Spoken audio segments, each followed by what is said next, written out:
नेपाली गीत संगीत, कला, साहित्य र मनोरञ्जन अनि समसामयिक विषयमा गरिएको रमाइलो कुराकानी। कार्यक्रम नमस्ते Korea, only on Thanwan FM 88.7 MHz। नमस्कार अनि स्वागत छ श्रोताबिन। हामी दक्षिण कोरियाको आन्सान सहर स्थित रेडियो थानवान एफएम 88.7 मेगाहर्जको तरङ्गबाट नेपाली कार्यक्रम नमस्ते कोरिया लिएर घरदेश र परदेशमा रहेका नेपालीहरूसम्म नेपाली आवाज प्रवासबाट गुन्जाइरहेका छौँ। र अहिले म सामुदायिक रेडियो थानवान एफएम 88.7 मेगाहर्जको स्टुडियोबाट बोलिरहेको छु। हाम्रो कार्यक्रम प्रत्येक शनिबार साँझ 9 बजेदेखि 10 बजेसम्म सुन्न सक्नुहुन्छ। नमस्ते कोरिया कार्यक्रमलाई दक्षिण कोरियाको सामुदायिक रेडियोसम्म गुन्जाउनका लागि समन्वयक भूमिका र सहयोगी भूमिका निर्वाह गर्नुभएको छ दक्षिण कोरिया स्थित सनातन साहित्य सङ्गीत साधना समूह पास दक्षिण कोरियाले। र यो संस्था दक्षिण कोरियाको आन्सान सहर स्थित आफ्नै मन्दिर र पुस्तकालय सञ्चालन गरेर प्रवासी नेपालीहरूमा दुःखको बेलामा भगवान सम्झिने र भगवानको चरण पर्ने ठाउँ, त्यसै गरेर प्रवासमा रहे तापनि आफ्नो ज्ञान बढाउँछु, आफ्नो क्षमता बढाउँछु, आफ्नो अध्ययनलाई निरन्तरता दिन्छु, अध्ययनको बानी बसाउँछु, नयाँ नयाँ पुस्तकहरू पढ्छु भन्ने साथीहरूलाई, प्रवासी नेपालीहरूलाई आफ्नो पुस्तकालय मार्फत सेवा प्रदान गरिरहेको संस्था हो। हामी यहाँबाट बोलिरहेका छौँ। आज म तपाईँहरूलाई विशेष गरी केही महत्त्वपूर्ण कुराहरू लिएर आएको छु। दक्षिण कोरियाको बसाइ विशेष गरेर यहाँका समस्याहरू, यहाँका भोगाइहरू आफ्नै किसिमका छन्। सपनाको देश भनिन्छ। थुप्रै नेपालीहरू दक्षिण कोरिया पुग्नकै लागि मरिमेटेर मेहनत गरिरहेको अवस्था पनि छ। दक्षिण कोरिया आकर्षक गन्तव्य पनि बनेको छ। तर के यो हामीले सोचेको जस्तै नेपालमा बसेर कल्पना गरे जस्तै सहजै मात्रै छ त? के विदेश साँच्चीकै हामीले नेपालमा बसेर कल्पना गर्ने जत्तिकै आरामदायी हुन्छ त? त्यो त पक्कै हुँदैन। ती कुराहरू कसरी दक्षिण कोरियामा यहाँको मौसम, यहाँका हावापानी, यहाँका कम्पनीहरू, यहाँका मान्छेले गर्ने व्यवहारहरू कस्ता हुन्छन्, मेरो भोगाई आज म तपाईँहरूलाई सुनाउँदैछु। त्यति मात्र होइन श्रोताबिन, हामीले दक्षिण कोरियामा कसरी सुरक्षित रहनुपर्छ, यहाँको मौसम, यहाँका वातावरण, यहाँको सार्वजनिक यातायात, सार्वजनिक प्रशासन, सेवा सुविधा आदि इत्यादि थुप्रै विषयमा, यहाँको शैक्षिक प्रणाली, यहाँका मान्छेहरूको रुचि, व्यवहार, नैतिक आचरण, सामाजिक आचरण कस्तो हुन्छ म तपाईँहरूलाई सुनाउँछु। दक्षिण कोरिया अत्यन्तै सुन्दर सहर हो। यहाँ थुप्रै समस्याहरू पनि छन्। हामीले भनिन्छ नि, नकारात्मक कुराहरू मात्र खोज्ने हो भने त सेतो गुलाफ रातो गुलाफको पनि छाया कालो हुन्छ भनिन्छ नि, होइन? हामीले नकारात्मकता मात्रै खोज्ने होइन कि चुनौतीहरूमा पनि सम्भावना खोज्ने हो। जहाँ अरूका लागि अवसरहरू सकिएको हुन्छ, यदि साँच्चीकै तपाईँ अगाडि बढ्न चाहनुहुन्छ भने त्यहीँबाट तपाईँका सम्भावनाका नयाँ पालुवा, नयाँ मुनाहरू पलाउनुपर्छ। तपाईँको पाइला अरूको जहाँ साहस सकिन्छ, तपाईँको नयाँ पाइला त्यहाँबाट सुरु हुन्छ। तब मात्र तपाईँ पछि कहलिनुहुन्छ सफल व्यक्तिको रूपमा। जब सामान्य मानिसहरूका लागि असम्भव हुने कुराहरू तपाईँ सहज तरिकाले पार लगाउनुहुन्छ, अनि तपाईँलाई अरू मान्छेहरूले अनुसरण गर्न थाल्छन्, अरू मान्छेले फलो गर्न थाल्छन्, अरू मान्छेले पछ्याउन थाल्छन्, तपाईँबाट प्रेरित हुन्छन्, केही नयाँ गर्छु भनेर सिक्छन् र हिम्मत लिन्छन्। त्यसैले भनिन्छ हामी यो पृथ्वीमा हामी बाँच्नका लागि जन्मिएका मात्र होइनौँ, हामीले अरूलाई पनि, आफू मात्र बाँच्न भन्दा पनि अरूलाई पनि केही दिने गरी बाँच्न सक्यौँ भने चाहिँ अर्थपूर्ण हुन्छ। दक्षिण कोरियामा धेरै सङ्घर्षहरू छन्। यहाँनेरि हामी पैसा कमाउन आएका हुन्छौँ, त्यसै पनि पैसा सजिलै कमिँदैन। यो जहाँसुकै पनि तपाईँ जुनसुकै मुलुक जानुहोस्, तपाईँ Dubai, Qatar, Bahrain, Saudi Arab जहाँसुकै जानुहोस्, तपाईँ अस्ट्रेलिया, अमेरिका जहाँसुकै जानुहोस्, तपाईँहरूले सुन्नुभएको छ नि, होइन? अस्ट्रेलियामा गएका मान्छेहरू पनि, क्यानाडा, अमेरिका गएका क्षमतावान मान्छेहरू पनि, हाम्रा ठुल्ठुला कलाकारहरू पनि ती देशमा पुगेपछि एकदमै पृथक व्यक्तिहरू पनि ती देशमा पुगेपछि सबभन्दा पहिला उहाँहरूले गरेको अनुभव साँच्चै नढाँटी हामीले कहीँ मिडियाहरूमा पनि सुन्छौँ। त्यस्ता अनुसरणीय व्यक्तिहरूको आफ्नै मुखबाट पनि सुन्ने गरेका छौँ कि अस्ट्रेलिया, अमेरिका, क्यानाडा पुगेर हामीले चाहिँ सबभन्दा पहिला पोचा लगाउने, भाडा लगाउने, होइन, कुखुराको मासुहरू काट्ने काम गरेका थियौँ। बिस्तारै सङ्घर्ष गर्दै जाँदा, त्यहाँ भिज्दै जाँदा, बानी पर्दै जाँदाखेरि आफूले ठाउँ बनाउन सकियो, सफलता मिल्छ भनेर उहाँहरूका कुराहरू पनि हामीले सुन्छौँ। दक्षिण कोरिया पनि त्यस्तै हो। दक्षिण कोरिया अलिकति सहज चाहिँ किन छ भने हामीले भाषा नेपालमै अध्ययन गरिसक्छौँ। हामीले निश्चित कोटामा प्रतिस्पर्धा गरेर दक्षिण कोरिया आउनुपर्ने हुन्छ। अन्य देशमा चाहिँ यति धेरै प्रतिस्पर्धा छैन। भर्खरै नयाँ थपिएका देशहरूबाट त 10-12वटा क्वेसन मिलाएर पनि आउने भनेर समाचारहरू बाहिरिरहेका छन्। तर हाम्रो देशमा चाहिँ असाध्यै धेरै प्रतिस्पर्धा, बेरोजगारी, निराशा, देशमा रोजगारीका अवसरहरू, रोजगारीका सम्भावनाहरू, व्यावसायिक सम्भावनाहरू नदेखेर दक्षिण कोरिया आकर्षक बन्दैछ। यहाँको तलब, जनजीवन, वातावरणका कुराहरू थुप्रै नेपालीहरू आएर प्रगति गरेका हाम्रै वरिपरिका छरछिमेकमा त्यस्ता कुराहरू देखेर पनि हामीलाई अलिकति लोभ लाग्छ। हामी त्यो गरि पनि रहेका छौँ। छन पनि त्यो राम्रो छ। तर हामीले जति सोचेको छ त्यति चाहिँ दक्षिण कोरिया राम्रो छैन। यहाँ आएर पनि सङ्घर्ष गर्नुपर्छ। नयाँ भूगोल, नयाँ मान्छे, नयाँ देशका मान्छेहरू, भाषा नयाँ ठाउँमा काम गर्ने, मेसिन, उपकरण, औजारहरू नयाँ, भयानक, ठुला र खतरापूर्ण, जोखिमयुक्त ठाउँमा काम गर्न चाहिँ हामीलाई अलिकति कठिन नै हुन्छ सुरुमा।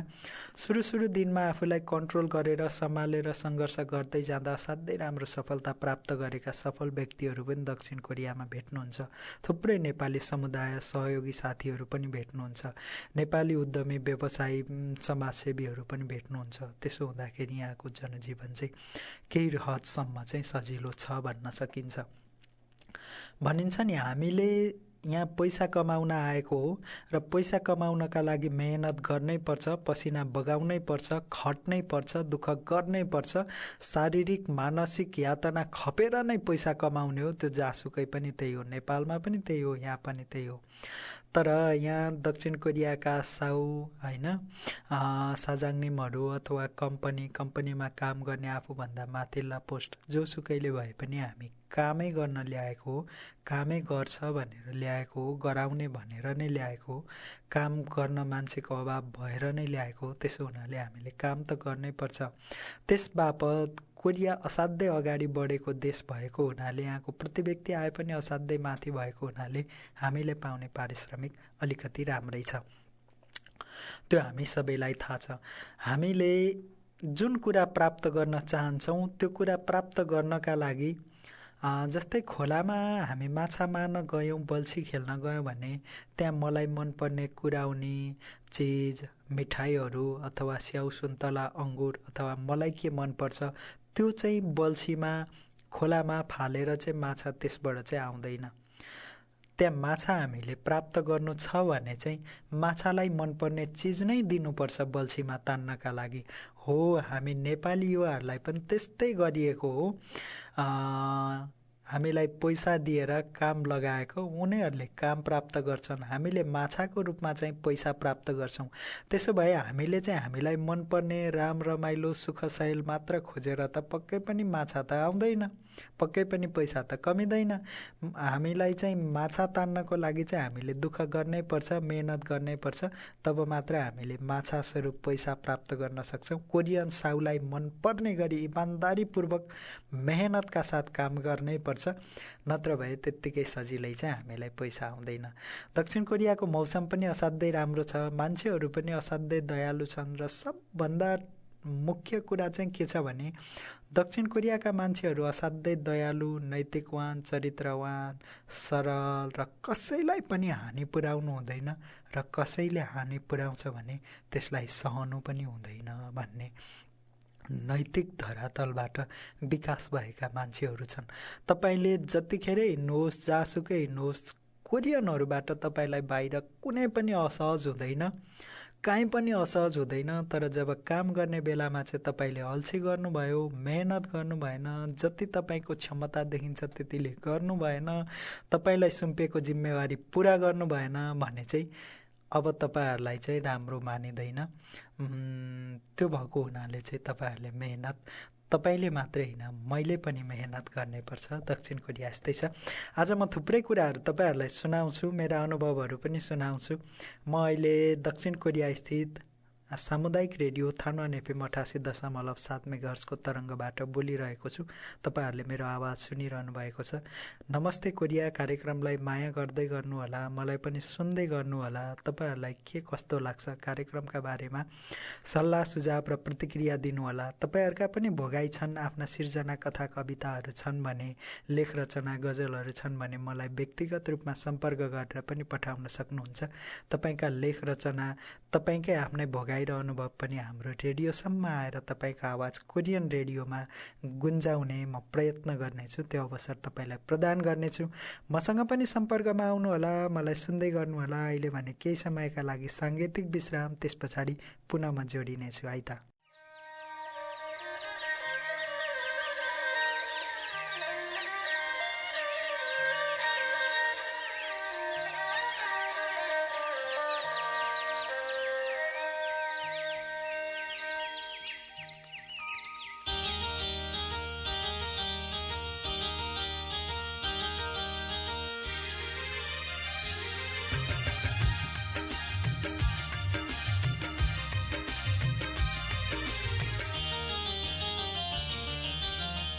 पन्छीमा डाबे राम्रो फुलमालाले गुराँस हामीलाई लाग्छ राम्रो नेपाली धरती आकाश, नेपाली धरती आकाश। पन्छीमा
चन्द्र सूर्य दिन रात मुस्कुराउँछन्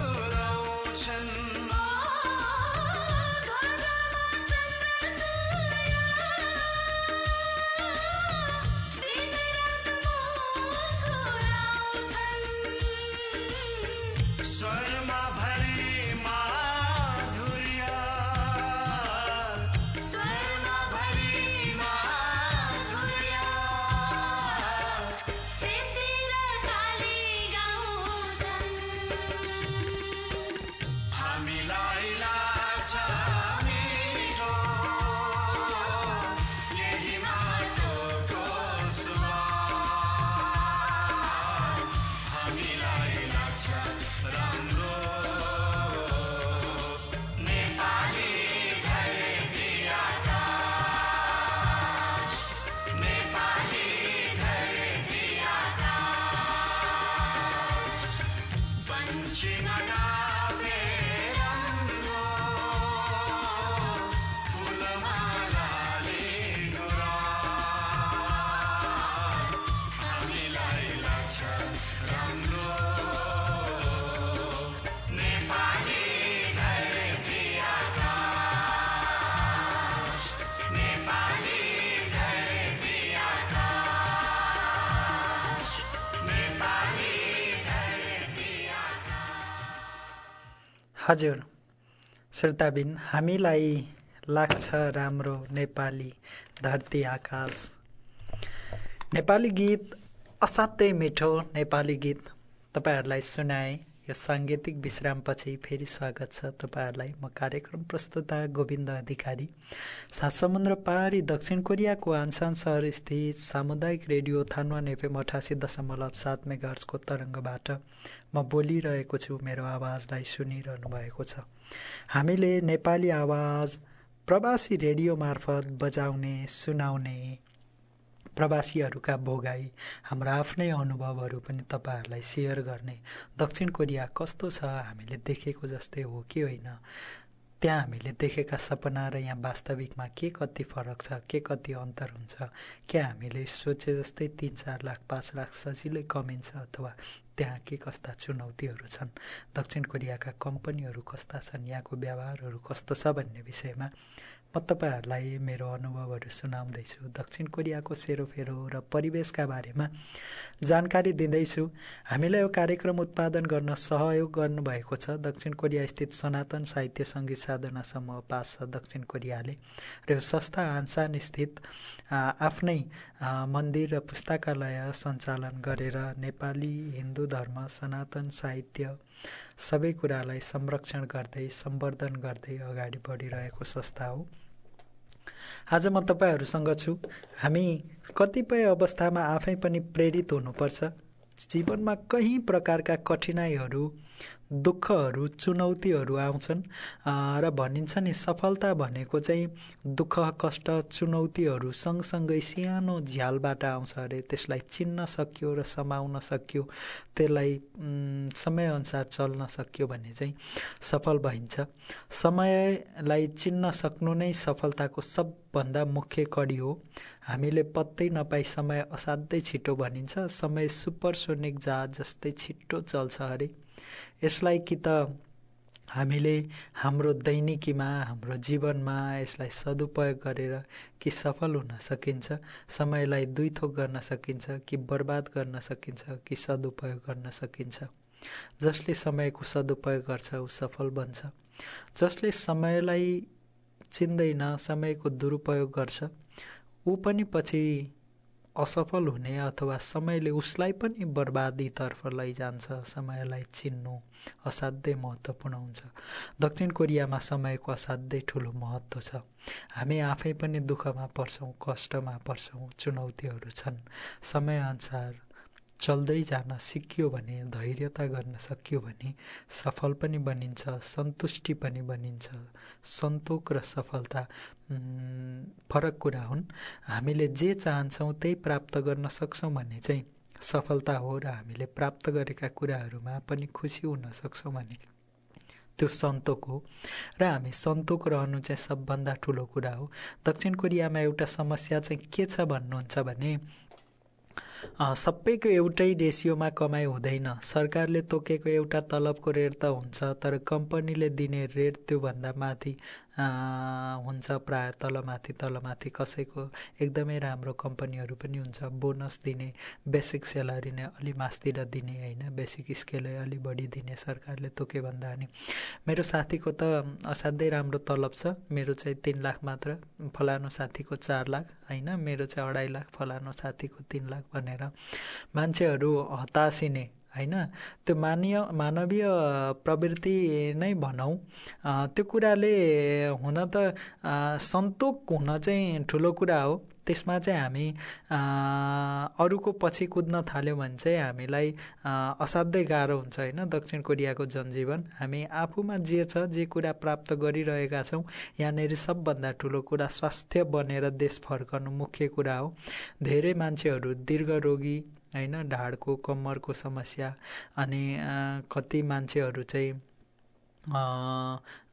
ठुल्ठुला रोगहरूको शिकार हुने समस्यामा पर्ने पनि छ होइन, कतिमा बाँझोपन आउने, त्यस्ता समस्याहरू जटिल र गम्भीर समस्या पनि छ जो हाम्रो जिन्दगीलाई नै असर पार्छ। केमिकलहरूमा काम गर्नुपर्ने, अत्याधिक चिसोमा काम गर्नुपर्ने होइन, जस्तै फुड कम्पनीहरू, कोल्ड स्टोरमा काम गर्नुपर्ने, अनि कति चाहिँ भट्टीमा असाध्यै गर्मी हुने ठाउँमा काम गर्नुपर्ने, काहीँ चाहिँ भारी कामहरू होइन, गरौँ सामानहरू उठाउनु पर्ने कामहरू, त्यस्तो कुराहरू त्यो जोखिमका आधारमा पैसा तलमाथि हुने गर्छ, तलब तलमाथि हुने गर्छ। आफूलाई सहज तरिकाले कोरियाको बसाइ चाहिँ सुखद बनाउन सकियो र स्वास्थ्य रहेर देश फर्किन सकियो भने चाहिँ त्यो सबभन्दा ठुलो कुरो हो। सधैँ पैसा भनेर पैसाको पछि पनि नलाग्नु होला, त्यो एउटा समस्या नै छ नेपालीहरूमा। आफूलाई सधैँ उत्प्रेरित गर्ने म तपाईँहरूलाई एउटा कथा सुनाउँछु। आफैलाई कसरी उत्प्रेरित गर्ने, के गर्ने होइन, कसरी सन्तुलित रहने। धेरै मान्छेहरू डिप्रेसनको शिकार हुने, एन्जाइटिसको शिकार हुने पनि छ। आफूलाई सन्तुलित राख्ने साथीभाइसँग रहेछ भने सामान्य स्तरको एकजना व्यापारी हाटहरूमा डुल्दै बेलुन बेचेर जीविका चलाउँथ्यो। उसँग राता, पहेँला, नीला र काला सहित अनेकौं रङका बेलुनहरू थिए। ती खुब बिक्थे। भिड कम भएपछि बिक्री घट्नु स्वाभाविक हुन्थ्यो। बिक्री घट्दा व्यापारीले हिलियम ग्यासले भरिएको एउटा बेलुन सट्ट हावामा उडाइदिन्थ्यो। रङ्गीन बेलुनहरू उडेको देखेपछि बच्चा बच्चीहरू कुदाकुद चल्थ्यो। उनीहरू त्यही झुम्मिन आइपुग्थे। बिक्री फेरि वात्तै बढिहाल्थ्यो। यस्तो भइरहेको एक दिन व्यापारीले आफूलाई कसैले कोट्याएको महसुस गर्यो। फर्किएर हेर्यो, कोट्याउने सानो एउटा बच्चा रहेछ। बेलुनतिर देखाउँदै बच्चाले सोध्यो, त्यो कालो रङको बेलुन पनि उड्छ? साधारण र सजिलो सुनिए पनि प्रश्न गहिरो अनि मार्मिक थियो। बच्चाको प्रश्नले त्यो व्यापारीको मन छोयो। स्नेहपूर्वक उत्तर दिँदै व्यापारीले भनेछ, बाबु, बेलुन रङले उड्ने होइन, रङले बेलुनलाई उडाउँदैन। बेलुन त हावाले गर्दा उड्छ। बेलुनभित्र हलुका खाले हावा ग्यास भरिएको हुन्छ। त्यही हावाले नै कालो र अरू सबै रङका बेलुनहरू उड्छन् भनेर व्यापारीले सानो बच्चालाई जवाफ दिन्छ। वास्तवमा कालो बेलुन नउड्ने र अरू बेलुनहरू उड्ने भन्ने नै हुँदैन। अघि पनि मैले भने नि, हामीले नकारात्मकता मात्र हामीभित्र के छ होइन, त्यो कुराले हामीलाई माथि माथि माथि लैजान्छ। हामीसँग सकारात्मक कुराहरू, सकारात्मक सोच चिन्तन छ भने त्यो कुराले हामीलाई बिस्तारै अघि बढाउँछ।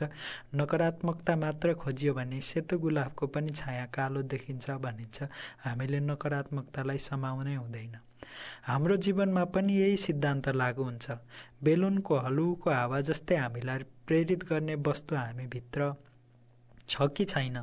हामीभित्र, मनभित्र, हामीभित्र, हाम्रो भित्री भागमा भरिएर के बसेको छ? त्यो भरिएर बसेको चिज चाहिँ हाम्रा लागि महत्त्वपूर्ण वस्तु हो। त्यस वस्तुलाई हामी सोच अर्थात् दृष्टिकोण भन्छौँ। त्यही दृष्टिकोण अथवा भित्रपट्टिको वस्तुले नै बेलुन चाहिँ हामीलाई माथि माथि माथि उडाउँदै लैजान्छ। यो तपाईँहरूलाई एउटा कथा मात्रै सुनाएको हो मैले। मानिसमा हामीभित्र नकारात्मकताले नकारात्मकता नै जन्माउँछ। हामीलाई तल तल नकारात्मक सोच, दृष्टिकोण, भावना हामी भन्ने गर्छौँ नि आत्मसंवाद।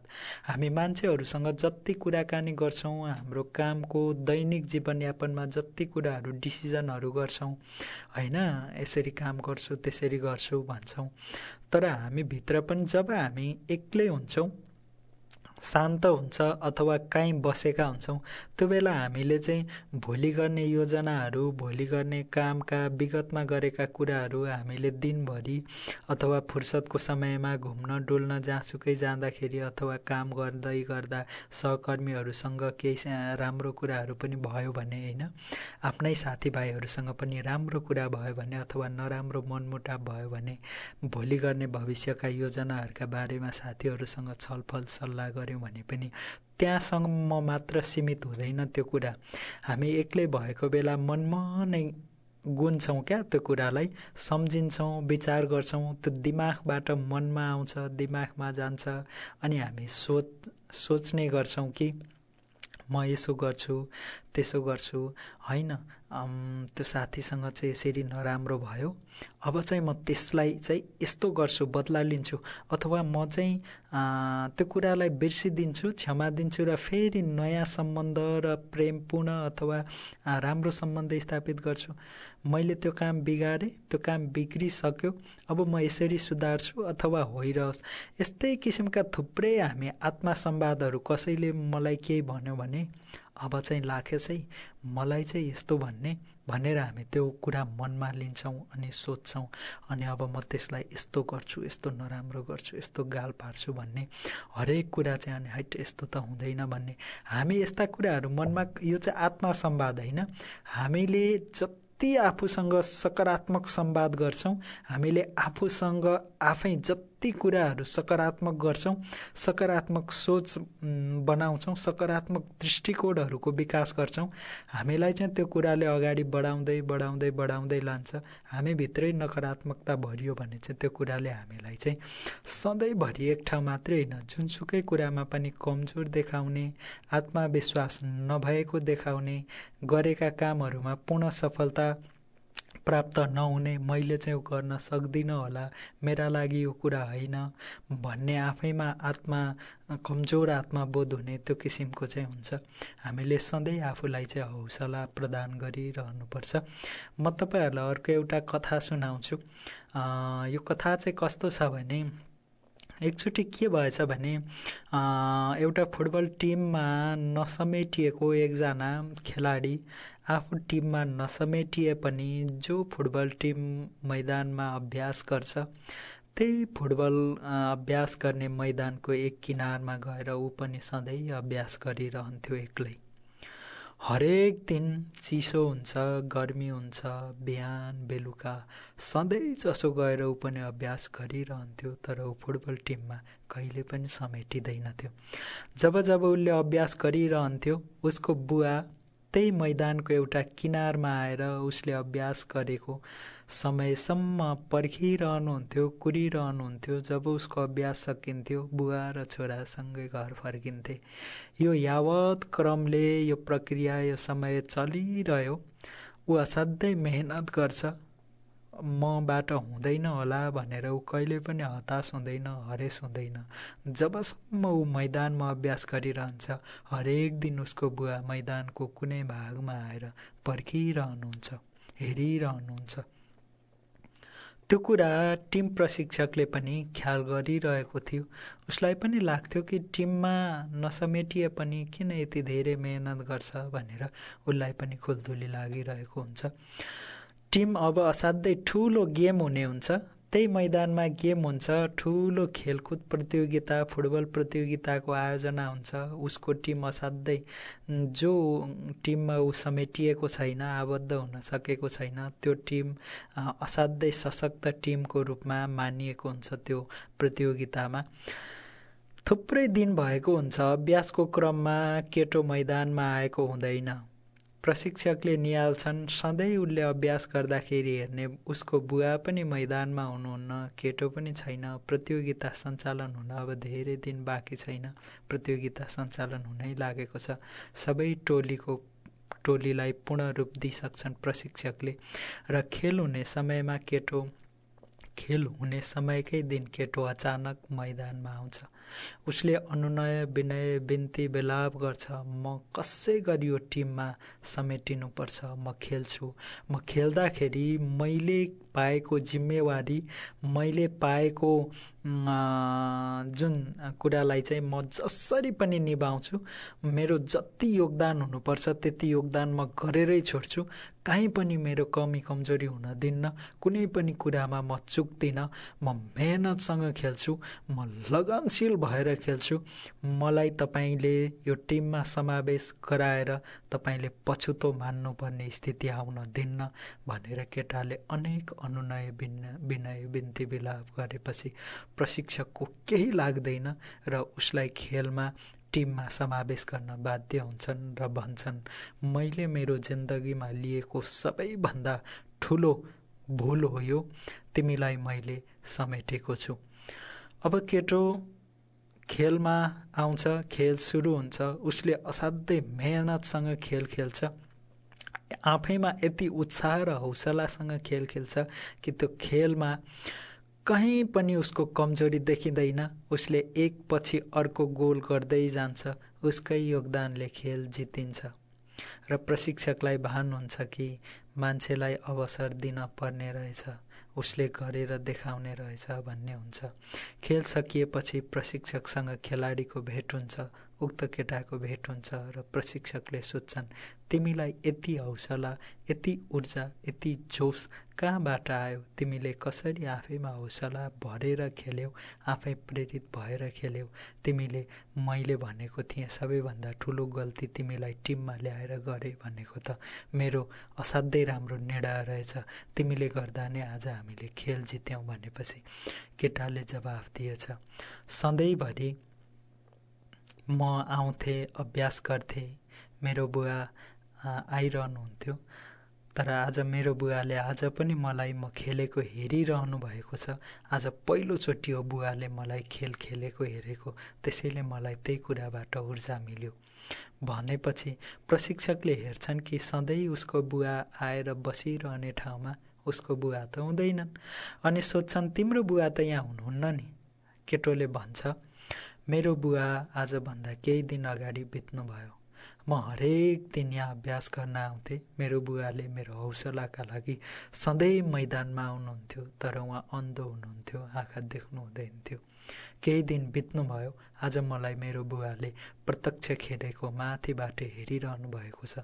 त्यही कुराले म हौसित भएर, त्यही कुराले मलाई हौसला प्राप्त भएर मेरो बुवाले आज पहिलोपटक मैले खेलेको हेर्दै हुनुहुन्छ भनेर मलाई त्यो हौसला प्राप्त भयो र मैले यति मजाले खेल खेल्न सकेँ भनेर केटोले जवाब दिन्छ। वास्तवमा यहाँबाट सिक्नुपर्ने कुरा चाहिँ के छ भने, हाम्रो जीवनमा कैयौँ कठिनाइहरू आउँछन्, शोकलाई शक्तिमा बदलेर अगाडि बढ्न सकियो भने हरेक ठाउँमा हामीले सफलता प्राप्त गर्न सकिन्छ, हरेक कुराको साथ पाउन सकिन्छ। यदि तपाईले सम्पूर्ण कुरा केन्द्रित गरेर तपाईको ध्यान शक्ति तन मन केन्द्रित गरेर कुनै काम पुरा गर्छु भनेर लाग्नुहुन्छ भने यो ब्रह्माण्डको कुनै अलौकिक शक्तिले तपाईलाई साथ दिन्छ भनेको छ। अर्को कुरा के भनेको छ भने हामीले पहिला भगवानहरू राक्षसहरू हैन, ठुला ठुला महिषासुर दानवहरू अनि रावण पनि त धेरै शक्तिशाली हो, तर ऊ राक्षस हैन। अन्य ताडका थुप्रै राक्षसहरू, हिरण्यकश्यप, यी राक्षसहरूले पनि देवता ब्रह्माबाट शिवजीबाट नै वरदान प्राप्त गरेर शक्तिशाली भएका हुन् नि त हैन। हामीलाई थाहा छ नि, उनीहरूले 10,000 वर्ष तपस्या गरे, कसैले 1 युग तपस्या गरे, कतिले सयौं वर्ष तपस्या गरे, अनि त्यस पछाडि उनीहरूलाई चाहिँ कसैले पनि मार्न नसक्ने, कसैले पनि जित्न नसक्ने गरेको त्यो वरदान दिने चाहिँ कि त ब्रह्मा हुन्छन् कि महेश्वर शिव हुन्छन् हैन। अनि ब्रह्मा र शिव त त्रिकालदर्शी हुन्छन् नि त, वर्तमान भूत भविष्य सबै उनीहरूलाई थाहा हुन्छ। अनि यिनीहरूले चाहिँ अधर्मका कामहरू गर्छन्, अन्याय अत्याचार गर्छन्, मानव जातिमा गुरु पण्डित पुरोहितमाथि अन्याय गर्छन्, स्त्रीहरूमाथि अन्याय गर्छन् भनेर त्यो सबै कुरा चाहिँ उनीहरूलाई थाहा हुँदाहुँदै पनि, यिनीहरू अत्याचारी बन्छन् भनेर थाहा हुँदाहुँदै पनि किन उनीहरूलाई त्यति शक्तिशाली हुन वरदान दिएको थाहा छ तपाईँलाई? थाहा छैन भने आज म भन्छु। ब्रह्मा विष्णु महेश्वर अथवा नारायण शिव र स्वयं ब्रह्माले चाहिँ के भनेका छन् भने आफैले वरदान दिइसकेपछि भस्मासुरलाई आफैले वरदान दिए शिवजीले, अनि आफैमाथि सङ्कट आइपर्यो होइन। आफैले वरदान दिए रावणलाई ब्रह्माले, पृथ्वीमा सङ्कट आइपर्यो, आफै चाहिँ विष्णुलाई चाहिँ गुहार्न जानु पर्यो। र त्यो बेला चाहिँ विष्णुले भन्छन् कि तपाईँहरूले किन यस्ता असुरहरूलाई यति धेरै शक्तिशाली बनाउनु भयो, वरदान दिनुभयो। आज तपाईँहरूकै वरदानका कारणले चाहिँ यत्रा देव देवताहरू मानवहरूले चाहिँ सर्वसाधारणहरूले चाहिँ दुःख पाइरहेका छन् भन्दा उहाँहरूको जवाब चाहिँ के हुन्छ भने मान्छेले जब काम गर्छ, तपस्या गर्छ, सब कुरा त्यागेर कुनै कुरा प्राप्तिका निम्ति मरिमेट्छ, मेहनत गर्छ, समय खर्चन्छ, त्यो कुरा चाहिँ उसले जे प्राप्त गर्नलाई त्यो साधना गरेको हुन्छ त्यसको फल चाहिँ उसले प्राप्त गर्नै पर्छ। त्यो फल दिन पनि पर्छ। जसले मेहनत गरेको छ त्यो बराबरको फल चाहिँ उसलाई दिनै पर्छ। उनीहरूले कठोर तपस्या गरे, मेहनत गरे, उनीहरूले गरेको कर्मको फल चाहिँ चाहेको कुरा चाहिँ प्राप्त गर्नै पर्छ। त्यसबाट वञ्चित गर्न चाहिँ हामीले मिल्दैन। अब तपाईँले त्यसलाई सन्तुलित गर्ने कुरा चाहिँ तपाईँले गर्ने रह्यो भनेर जवाफ दिन्छन्। र पछि नारायणले पनि विभिन्न रूपहरू लिएर राक्षसहरूको संहार गर्छन् होइन। त्यसो भएको हुनाले हामीलाई भगवानले त सबै कुरा जान्दा जान्दै चाहिँ दिन्छन् भने हामीले त सत आत्माले मेहनत गरियो भने, काम गरियो भने त्यसको परिमाण त भागवत गीतामा भनिएको जस्तो कर्म गर फलको आश नगर, त्यो त प्राप्त हुन्छ नि त होइन। त्यसो भएको हुनाले हामीले चाहिँ मेहनत गर्न छोड्नु हुँदैन। श्रोताबिन, म विभिन्न कुराहरू गर्दैछु। आज मेरै आफ्ना कुराहरू, केही कथाहरू, केही प्रेरक विषयवस्तुहरू जोडेर म गफ गरिरहेको छु। मलाई सुन्दै हुनुहुन्छ दक्षिण कोरिया स्थित सामुदायिक रेडियो थानवान एफएम 88.7 मेगाहर्जको तरङ्गबाट। र अहिले भने म एउटा छोटो साङ्गीतिक विश्राम लिन्छु, त्यस पछाडि फेरि पुनः जोडिन्छु। मलाई सुन्दै गर्नु होला। हाम्रो कार्यक्रमलाई प्रतिक्रिया सल्लाह सुझाव दिन नबिर्सनु होला। र तपाईँलाई पनि दक्षिण कोरियाको रेडियोमा आफ्नो आवाज गुन्जाउन मन छ, मसँग कुराकानी गर्न मन छ, आफ्ना भोगाईहरू कोरियामा प्रवासी नेपालीहरूमा बाँड्न मन छ, आफ्ना सिर्जनाहरू छन् भने मलाई सम्पर्क गरेर पठाउन पनि सक्नुहुन्छ। म तपाईँहरूका सिर्जनाहरूलाई, तपाईँका भोगाई अनुभवहरूलाई चाहिँ दक्षिण कोरियाको रेडियो मार्फत प्रसारण गर्ने प्रयत्न गर्नेछु। अहिले भने म आज पुराना फिल्मका गीतहरू तपाईँहरूलाई सुनाउँदैछु। केही समय यो गीत सुनौँ।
तिम्रो निम्ति के गरौँ तिमी भित्रै हराइसके चितारी नि राम्रै लाग्छ तिमीलाई मन पराइसके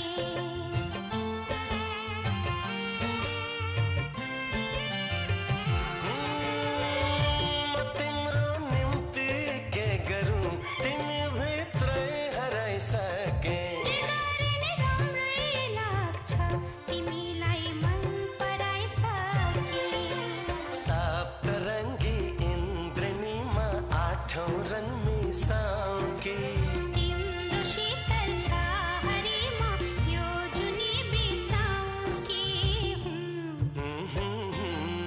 मेरो मनैको फुल टिपी तिम्रो मनैमा सिउरिए मेरो मनैको फुल टिपी तिम्रो मनैमा सिउरिए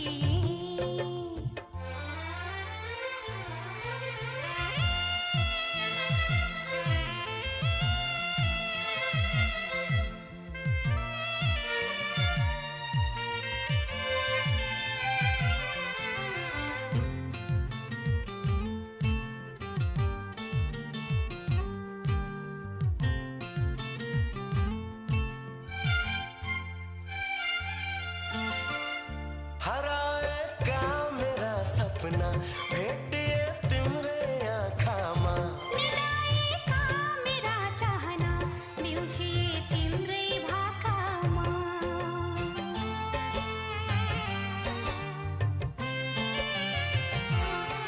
हो हराएका मेरा सपना भेटिए तिम्रै आँखामा निदाएका मेरा चाहना बिउझिए तिम्रै भाकामा बादलको घुम्टो भित्र तिमीलाई लुकाउँकी तिमीलाई माया गर्न जुनी जुनीमा आउँकी मेरो मनैको फुल टिपी तिम्रो मनैमा सिउरिए मेरो मनैको फुल टिपी तिम्रो मनैमा सिउरिए मैले बुझेर मनैले तिम्रो मनैमा निउरिए तिम्रो मनैमा निउरिए मेरो मनैको फुल टिपी तिम्रो मनैमा सिउरिए ला ला ला ला ला ला ला मथला जहिले निउरिए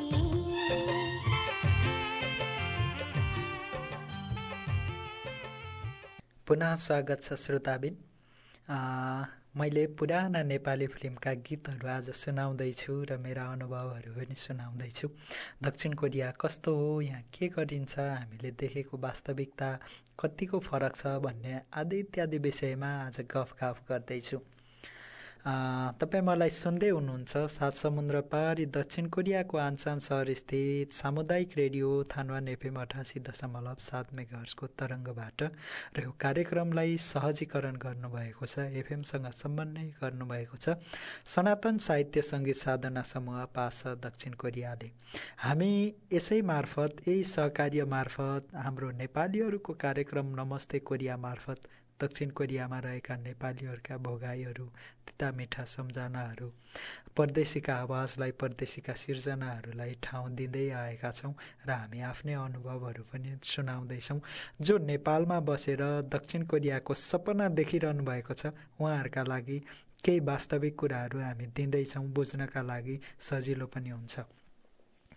तपाईँहरूले हाम्रो कार्यक्रमलाई माया गरिदिनु होला, सुनेर जस्तो लाग्छ त्यस्तै प्रतिक्रिया दिनुहोला। मान्छेका जीवनमा कैयौँ प्रकारका दुःख कष्टहरू आउँछन्, चुनौतीहरू आउँछन्, तिनमा पनि अविचलित भई सामना गरेर अघि बढ्न सके तपाईँ सबैको प्रिय र प्यारो बन्दै जानुहुन्छ, सबैले तपाईँलाई अनुसरण गर्न योग्य बन्नुहुन्छ।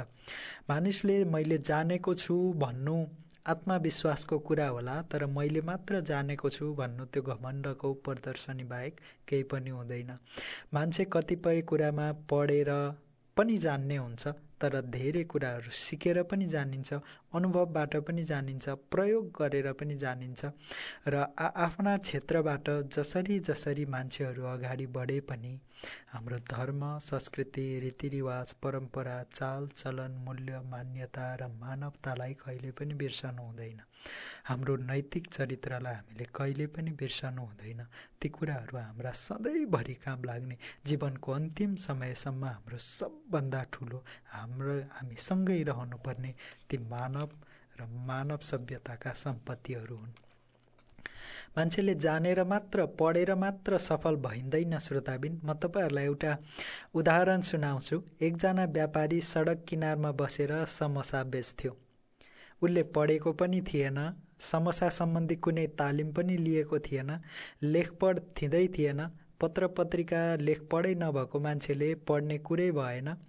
घोइरो हुनाले रेडियो पनि सुन्दैन थियो, टेलिभिजन हेर्ने कुरा आउँदै आएन। आँखा कमजोर थिए हैन, टिभी हेर्ने सवालै आएन। तैपनि ऊ आफूले गरेको व्यवसाय समोसा चाहिँ बेच्थ्यो। ऊ जाँगरिलो थियो, एकदमै मेहनतिलो थियो। बिक्री लगातार बढ्दै गयो, मनग्गे नाफा हुन थाल्यो। व्यापारीले बोराका बोरा आलु किन्यो। थुप्रै सामानहरू जो समोसाका लागि जरुरी हुन्छ ती सामानहरू किन्दै गयो। पहिलेको भन्दा ठुलो चुलो पनि बनाइयो। आवश्यक पर्ने सामानको कुनै पनि कमी हुन दिएन। व्यवहार र व्यापार एकदमै मिलेर गइरहेको थियो। यस्तैमा पढ्न, व्यापारी त आफू त मेहनत गरेकै थियो, उसका सन्तान पनि थिए, छोराछोरी पनि थिए। पढ्न सहर बसेको छोरो बिए पास गरेर घर फर्कियो। पढे लेखेका छोराले अब व्यापारी पितालाई सघाउने भयो। आफूले पढ्यो, सबै कुरा सिक्यो हैन, सहरको रहनसहन, विश्व वातावरण, पत्र पत्रिका हेर्ने, टेलिभिजन हेर्ने, विभिन्न कुरामा विद्यावारिधि गरेका, विभिन्न विषयमा विद्यावारिधि गरेका शिक्षकहरूबाट, शिक्षित व्यक्तिहरूबाट धेरै कुरा सिक्यो। ऊ गाउँ फर्क्यो र अब बुवाकै व्यापारलाई सघाउने भयो। जो बुवा व्यापारी, पढे लेखेका पनि थिएनन्, गहिरो, समाचार नसुन्ने, टेलिभिजन नहेर्ने, थुप्रै कुराहरू ध्यान नदिए पनि असाध्यै मेहनतसँग व्यवसाय गरिरहेका थिए, समोसा बेच्दै थिए। पढेको छोरो व्यापारमा सक्रिय हुँदै गयो, बुवालाई सघाउँदै गयो। उसले आफ्नो पढाइलाई व्यापार बढाउनका लागि प्रयोग गर्न खोज्यो र त्यो स्वाभाविकै पनि हो। आफूले पढेका सिकेका कुराहरू व्यापारमा जीवन्त बनाएर अघि बढाउन खोज्नु राम्रो कुरा पनि हो। यस क्रममा छोराले भन्यो, पिताजी थाहा छ हामी भयानक घाटा खाँदैछौँ। बिचारोले बजारका अनेक कारोबार के बुझोस्। उसले भन्यो, थाहा छैन। गाउँमै बसेको कुनै कुराहरू पनि नहेर्ने, पढे लेखा पनि छैन, के बुझ्ने। अब पढे लेखा छोराले भनेको त पक्कै होला त भन्ने लाग्यो। के भइरहेछ म के जानौँ। छोराले बयान गर्दै भन्छन्, व्यापारका क्षेत्रमा अहिले विश्वमै सङ्कट बढिरहेको छ। देशभित्रका हाम्रै घरेलु अवस्था त झन्झन खराब हुँदैछ। आउन सक्ने खराब अवस्था विरुद्ध लड्न अब हामी तयार भइहाल्नुपर्छ, नत्र भए हामीले पनि घाटा खाइन्छ। अब पढे लेखेको, सबै कुरा जानेको, पत्र पत्रिका हेर्ने, देश विदेशको समाचार खबर हेर्ने छोराले भनेको त पक्कै होला नि त। व्यापारीलाई छोराको सल्लाह उचित लाग्यो। उसले सोच्यो, छोरो कलेज पढिसकेको मान्छे हो, अखबार पढ्छ, रेडियो सुन्छ, जानकारीहरू राख्छ, उसको राय सल्लाहलाई हलुका किसिमले लिनुहुन्न। अब बुवाले सोच्नुभयो। यस लगत्तै अब व्यापारीले आलु र अरू सामानहरू खरिद गर्न चटक्कै छाड्यो। पसलमा टाँसिएको साइनबोर्ड पनि झिक्यो। उसले पहिले जुन जोस र जाँगर, उत्साहका साथ काम गरिरहेको थियो, त्यो जोस, जाँगर र उत्साहमा पनि वात्तै कमी आउँछ। ग्राहकहरू घट्न थाले, बिक्री एकदमै खच्किएर गयो। वास्तवमै छोराले भने जस्तै भयो। तर हामीले यहाँबाट सिक्नुपर्ने चाहिँ के हो भने, हामी आफ्नै सोच अनुसार खुबी झल्किने र इच्छा पूर्ति हुने खालका भविष्यवाणी गर्छौँ। बुद्धिमानीबाट ठिक निर्णय भएको भ्रममा हामीहरू पटक पटक परिरहन्छौँ। कुनै मान्छे निकै बुद्धिमानी किन नमानियोस्, तैपनि उसको निर्णय गलत हुन सक्छ।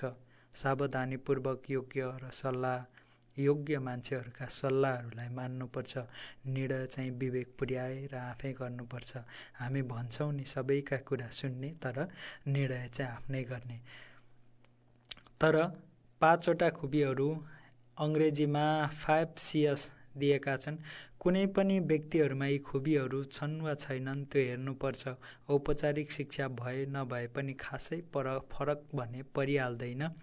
यी खुबीहरू चाहिँ आफूमा विकसित भएको हुनुपर्छ, जसले हामीलाई सफल बनाउन मद्दत गर्छ। चरित्र स्वच्छ र पारदर्शी चरित्र हुनुपर्छ।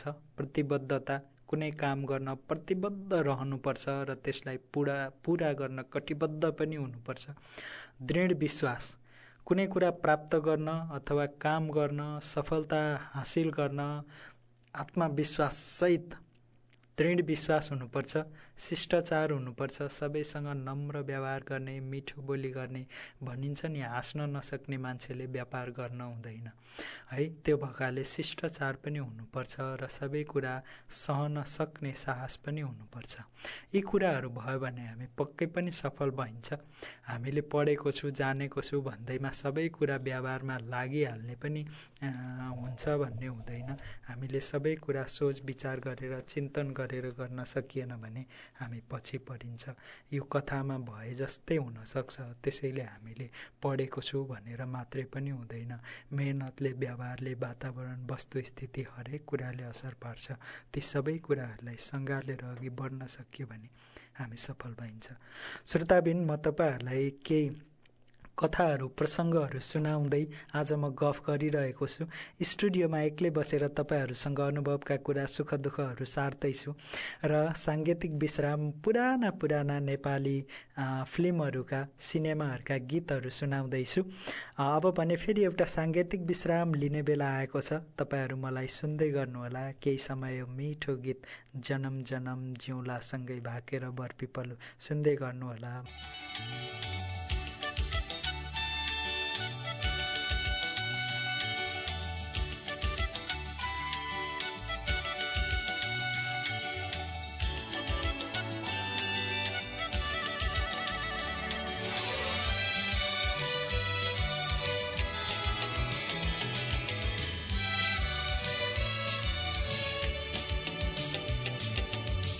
जन्म जन्म जिउँला सँगै, जन्म जन्म जिउँला सँगै भाकेर बरपिपलु, भाकेर बरपिपलु।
फेरि स्वागत छ श्रोताबिन। म आइसकेको छु एउटा मिठो साङ्गीतिक कोसेली यहाँहरूलाई राख्दै। अहिले मलाई सुन्दै हुनुहुन्छ सामुदायिक रेडियो थानवान एफएम 88.7 मेगाहर्जको स्टुडियोबाट। आज म दक्षिण कोरियामा रहेका केही पर्यावरणीय दक्षिण कोरियाको सेरोफेरोका विषयमा र मेरा आफ्नै भोगाई र अनुभवका विषयमा पनि तपाईँहरूसँग कुराहरू साट्दैछु, कुराहरू गर्दैछु। अब भने कार्यक्रमको अन्त्यतिर आजको बसाइबाट बिदा माग्ने बेला भइसकेको छ। तपाईँहरू सधैँ मान्छेको आफ्नै दृष्टिकोण हुन्छ, आफ्नै विचार हुन्छ। जस्तो कुनै एकजना मान्छेले आफ्नो नयाँ कार धुँदै थियो। नजिकैको छिमेकीले उत्सुकता मान्दै सोधेछ, यो कार कहिले किन्यौ? कारवालाले भन्यो, यो त मेरा भाइले दिएको हो। लोभिएको छिमेकीले भन्छ, आहा, यस्तो कार मेरो पनि भएको भए। कारवालाले जवाफ फर्कायो, तपाईले त यस्तै भाइको चाहना पो राख्नुपर्छ। यी दुई बीच कुरा हुँदै थियो। ती दुई बीच भइरहेको कुराकानीलाई छिमेकीकी श्रीमतीले सुनिरहेकी थिइन्। उनले पनि आफ्नो विचार राखिहालिन्, म नै त्यो भाइ भइदिएको भए। मान्छेको आफ्नै दृष्टिकोण हुन्छ, चाहना हुन्छ, आफ्नै इच्छा हुन्छ हैन। र ती कुराहरूलाई सँगालेर अघि बढ्दै गर्दा हामी बीच कहिलेकाहीँ विचारमा विविधता आएका कारणले विवादहरू पनि हुने गर्छ। तर ती कुराहरूलाई मिलेर इगो र इख नराखिकन अघि बढ्न सक्यो भने सबैसँग सौहार्दपूर्ण वातावरण र सम्बन्ध रहन सक्छ। मलाई सुन्नुभयो, मेरा विचारहरूलाई सुन्नुभयो, अनुभवहरूलाई, दक्षिण कोरियाका थुप्रै विषयवस्तुहरू सुन्नुभयो, अहिलेसम्म साथ दिनुभयो। तपाईँहरूलाई धेरै धेरै धन्यवाद। दक्षिण कोरियामा चिसो बढ्दैछ। सबैजनाले खाने पिउने कुराहरूमा विशेष ध्यान दिनुहोला। भेन्टिलेटर र आफ्नो बसाइको कोठाको अवस्थाका बारेमा, झ्याल ढोकाका विषयमा, हावा पास हुन्छ हुँदैन भन्ने विषयमा असाध्यै ध्यान दिनुहोला। थाकेको शरीर लिएर आएर पिउने बानीले कहिलेकाहीँ बेहोसीमा यसै निदाउन सकिन्छ। झ्याल ढोकाको अवस्था, एसीको अवस्था हाम्रो अनुकूल नहुन सक्छ। यस्तो अवस्थाले जीवनै गुमाउनु परेका घटनाहरू पनि छन्। तपाईँहरू पनि सुरक्षित रहनुहोला। घर देश र परदेशमा रहेका सबै नेपालीहरूको समय सुखद रहोस्, शुभ रहोस्। अब भने मैले पनि आजको बसाइबाट बिदा माग्ने बेला भएको हुन्छ। कार्यक्रम नमस्ते कोरियालाई माया गर्दै गर्नुहोला। तपाईँहरूले सुनि जानेका कुराहरू मलाई उपलब्ध गराउँदै गर्नुहोला। जे लाग्छ त्यही प्रतिक्रिया दिँदै गर्नुहोला। म पनि आजको बसाइबाट बिदा हुन्छु। कार्यक्रम प्रस्तुता म गोविन्द अधिकारीलाई पनि आज्ञा दिनुहोस्।